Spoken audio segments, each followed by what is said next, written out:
আজ মোটামুটি 4:30 নাগাদ ঘুমটা ভেঙে যায়। ঘুমটা ভেঙে যাওয়াতে আমি সঙ্গে সঙ্গে বিছানাটা ছেড়ে ফেলি, কেননা বিছানা থেকে না উঠলে আবার যদি ঘুমিয়ে পড়ি তাহলে অনেকটাই বেলা হয়ে যায়, তো সমস্ত কাজকর্মে লেট হয়ে যায়। আজকে এক জায়গায় যাবারও তারা আছে, তো ওর জন্য ঘুমটা যখন ভেঙেই গেছে তো সকাল সকালে বেরিয়ে পড়লাম একটুখানি হাঁটতে। যদিও বা একদিন হাঁটায় কোনো শরীরের কোনো পরিবর্তন হবে না, কন্টিনিউ হাঁটতে পারলে সেটা শরীরের পক্ষে খুবই উপকারী। যাই হোক, একদিন যখন উঠতে পেরেছি তো আজকের দিনটাই অন্তত হাঁটা যাক, কেননা একটুখানি হেঁটে গিয়ে তাড়াহুড়ো করে রান্নাবান্না সমস্ত কিছু কমপ্লিট করতে হবে। আর এই যে দেখুন সকালবেলা আমাদের মন্দিরটা কি অপূর্ব লাগছে দেখতে। আর সত্যি কথা বলতে কি, সকালে এমনিতেই রাস্তাঘাট নির্জন থাকে, শুধুমাত্র পাখির আওয়াজ ছাড়া অন্য কোনো বাইরের আওয়াজ শোনা যায় না, তো এত অপূর্ব লাগে।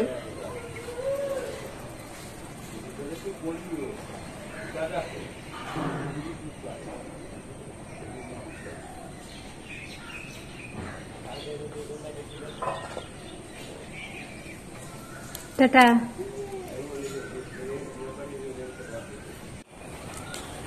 দেখো নাকি কোথায় মোটা দেখে একটা দেন, নেব কুমড়ো শাক একাটে নিন। হ্যাঁ, একেবারে ডুকা পর্যন্ত দেখাও। ডুগা পর্যন্ত দেখাই, একদম টাটকা টাটকা শাক। দেখুন শাকের পাহাড়। আর ভালো আছে না? এটা কেমন? এটা হ্যাঁ হ্যাঁ একই না, হাতেরটাই ভালো। কটা লাগবে? একটাই। আর ব্যাগের মধ্যে কি আছে? ব্যাগে কি শাক? ও বউটাপানি শাক না? না এটা নেবো না, এটাই থাক। সুন্দর একদম টাটকা টাটকা শাক রেখে ফেললাম।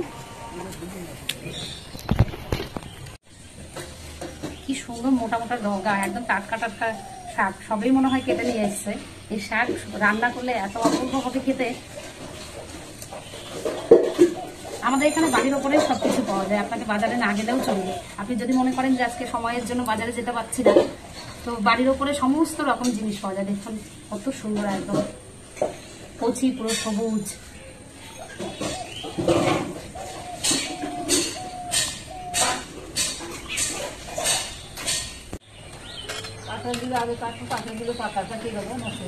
হ্যাঁ, ওইগুলো খেয়ে ফেলতে হবে, সবসময় তো কাটা হয় না। না, কুমড়ো শাকের সঙ্গে এই দুধ কচুর ইয়েটা পাতাটা মিশিয়ে দিলে, এই ডেকোটাও আমি দিয়ে দেবো, এত সুন্দর হবে, একদম শাকটা পুরো সবুজ কালার হয়ে যায়।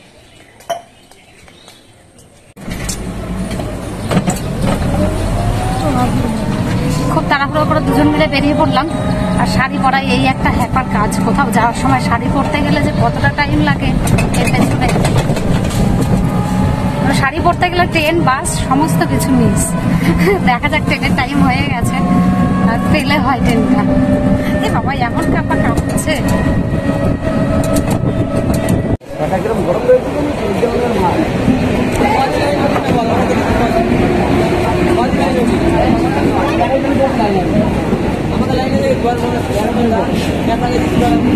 সকাল থেকে ব্যস্ততার কারণে হাতে একটু নেল পালিশ করবো, সে সময়টুকু হয়ে ওঠেনি।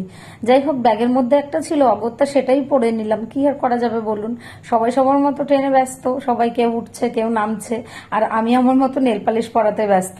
যাই হোক, চলুন, আজকে মেয়ের আছে গানের প্রোগ্রাম নজরুল জয়ন্তী উপলক্ষে। যাই হোক, আমাদের খুব বেশি একটা দেরি হয়নি, আমরা ঠিক টাইম মতোই পৌঁছে গেছি। একটু ভয় হচ্ছিল যে ট্রেনটা যদি কোনো কারণে লেট করে দেয় তাহলেই হয়তো বা দেরি হয়ে যাবে, আর একদম প্রথম দিকেই ওদের নাম আছে, তো একটুখানি লেট হলেই বাদ পড়ে যাবে। তো যাই হোক, আমরা একদম টাইম মতোই পৌঁছে গেছি। আর এই যে দেখুন, এখানে যার যেমন অনুষ্ঠান, তো সবাই রেডি হয়ে চলে এসছে। এখন সবাই বাইরে একটু ছবি তোলাতে ব্যস্ত। আর বুঝতেই পারেন যে একটুখানি এটা তো হবেই, তাই না? একটু সেজে গুজে রেডি হলেই সবারই ধর্ম একটুখানি ছবি তুলি, একটু ফ্রেম বন্দি করে রাখি সমস্তটা। তো যাই হোক, আমরা ভেতরে ঢুকে পড়লাম, আর ঢুকে পড়ে দেখি একটাও চেয়ার ফাঁকা নেই, সমস্ত চেয়ার ভর্তি। একটি স্বদেশ পর্যায়ের কাজী সাহেবের একটি গান আমরা পরিবেশন করছি।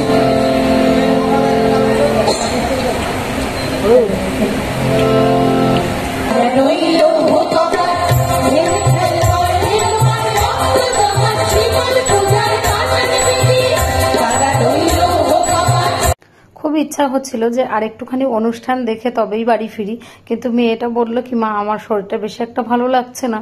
তো ভাবলাম তাহলে আর লেট করে লাভ নেই, এখন ট্রেনের টাইম আছে, যাই হোক বেরিয়ে যাই। ঠিক আছে, ভিডিওটা সকাল থেকে আপনাদের সঙ্গে যতটুকু পারলাম শেয়ার করার চেষ্টা করলাম। সবাই ভালো থাকবেন, সুস্থ থাকবেন, আবার দেখা হচ্ছে কোনো একটা ভিডিওতে। তো ততক্ষণের জন্য টাটা।